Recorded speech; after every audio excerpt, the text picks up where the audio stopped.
வணக்கம் நண்பர்களே. இன்னைக்கு வனமும் வானமும் பகுதியில் நாம் கோல்டன் பெசண்ட்டை பற்றி தான் பார்க்க போகிறோம். அதாவது தமிழில் பொன்னிற பெருஞ்செம்போத்து.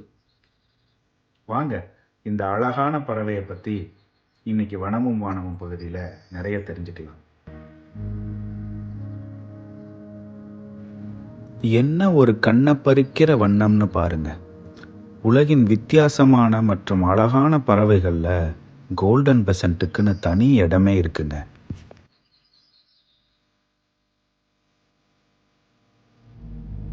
கவர்ச்சிகரமான தோற்றத்துக்கு பெயர் போன இந்த பறவை மத்திய சீன காடுகளுக்கு சொந்தமான பறவை. இதோட வண்ணம் ஒரு ஓவியத்தை போல மஞ்சள், சிவப்பு, நீலம்னு பல நிறங்களை கொண்டு இருக்குங்க. இந்த வசீகரமான பறவையுடைய சிகை தங்க நிற சிறிய இறகுகளால அலங்கரிச்ச மாதிரி இருக்கு பாருங்க.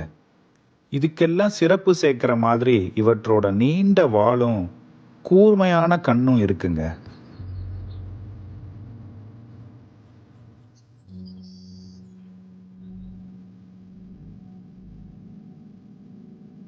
இந்த பறவைகள் காடுகள் நிறைந்த சூழல்ல, குறிப்பா மூங்கில் நிறைந்த பகுதிகளிலேயே வாழ்விடமா கொண்டிருக்கு.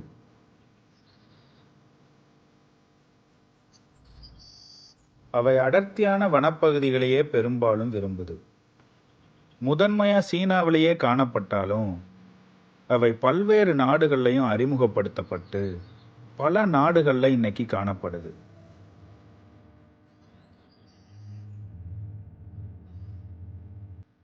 இப்போது உலகெங்கும் பறவை பார்வையாளர்களாலையும் இயற்கை ஆர்வலர்களாலையும் தொடர்ந்து ஈர்க்கப்பட்டு வருது.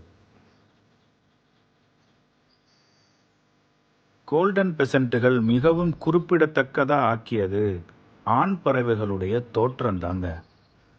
தங்கம், சிவப்பு, நீலம் மற்றும் கருப்பு ஆகிய அற்புதமான வண்ண கலவையை கொண்ட தோற்றத்தை கொண்ட ஆண் பறவைகள் தான் இதுக்கு காரணம்.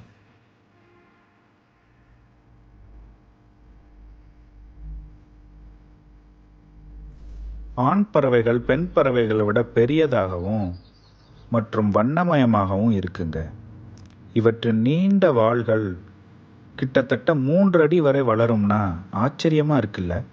பெண் பறவைகள் மிகவும் அடக்கமான ஒரு பழுப்பு நிறத்திலேயே இருக்குங்க.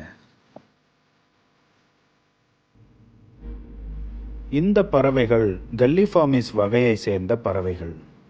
அதாவது மயில், வான்கோழி, காட்டுக்கோழி, கின்னிக்கோழி மற்றும் இன்னும் பல பறவைகளை உள்ளடக்கிய ஒரு பறவை வகையை சார்ந்தது. பொதுவா கனமான உடலை கொண்ட மற்றும் பெரும்பாலும் தரையிலேயே இரையை தேடி திரிகிற பறவைகளை கல்லிஃபார்மிஸ்னு அழைப்பாங்க.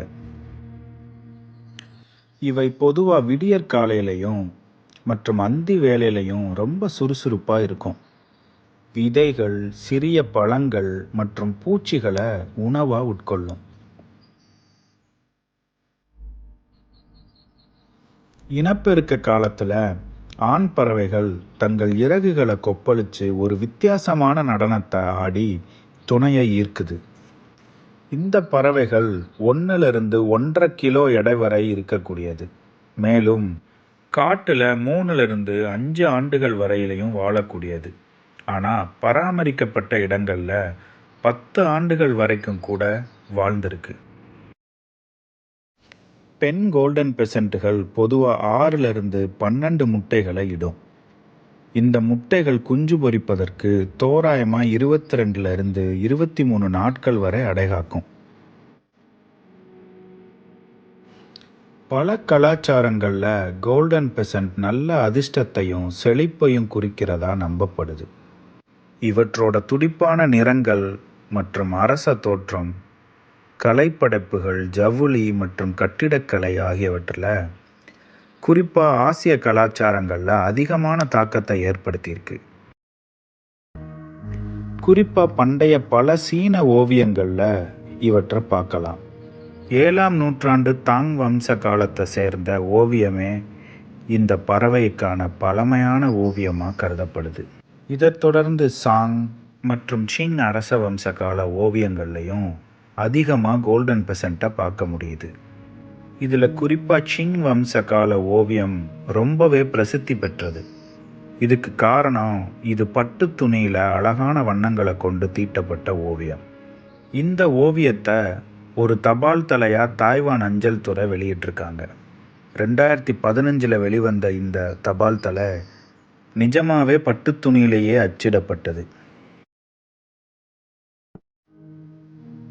இதேபோல் ஜப்பானிய மேஜி காலத்து ஓவியம் ஒன்றையும் ரொம்பவே சிறப்பான ஓவியம்னு சொல்லலாம்.